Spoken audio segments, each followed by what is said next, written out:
के देखी तोर मम्मी के छौरी त लगतो गरासी से काट गे। हमरा के देखी तोर मम्मी के छौरी त लगतो गरासी से काट गे।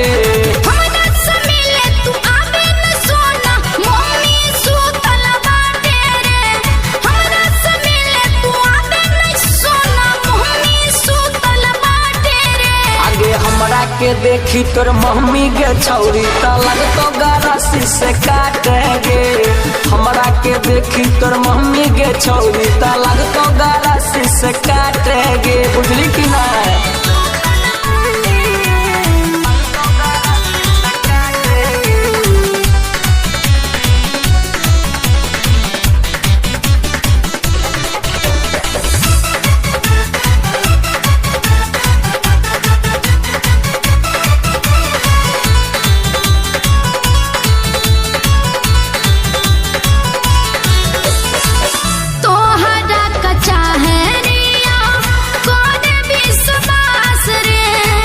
धरेला के बाद छौरी तोरा देभिया सगे नहीं बो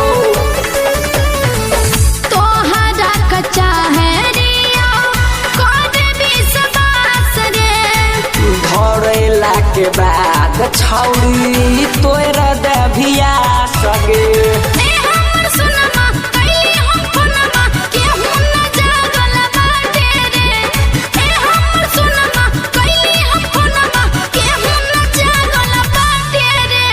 हमरा के देखी तोर मम्मी के छौरी त लगतो गरासी से काट गे। हमरा के देखी तोर मम्मी के छौरी त लगतो गरासी से काट गे। मोरे के विचार में छिकी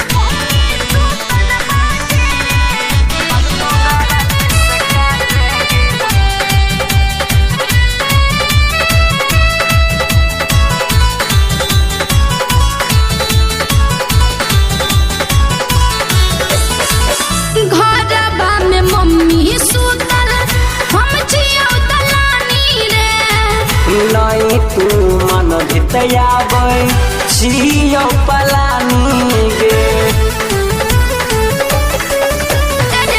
घरबा में मम्मी सुतल हम छियौ दलानी रे।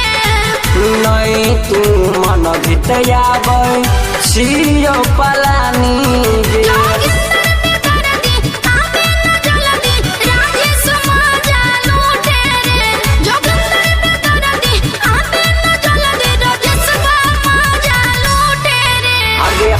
के देखी तेर मम्मी के छौरी त लगतो गरासी से काट गे। हमरा के देखी तेर मम्मी के छौरी त लगतो गरासी से काट गे।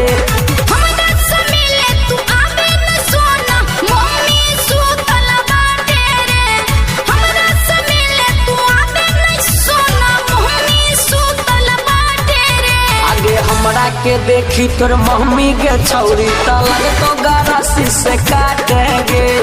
हमरा के देखी तोर मम्मी के छौरी त लगतो गरासी से काट गे। हमरा के देखी तोर मम्मी के छौरी त लगतो गरासी से काट गे। नहीं मनबिताबै छियो।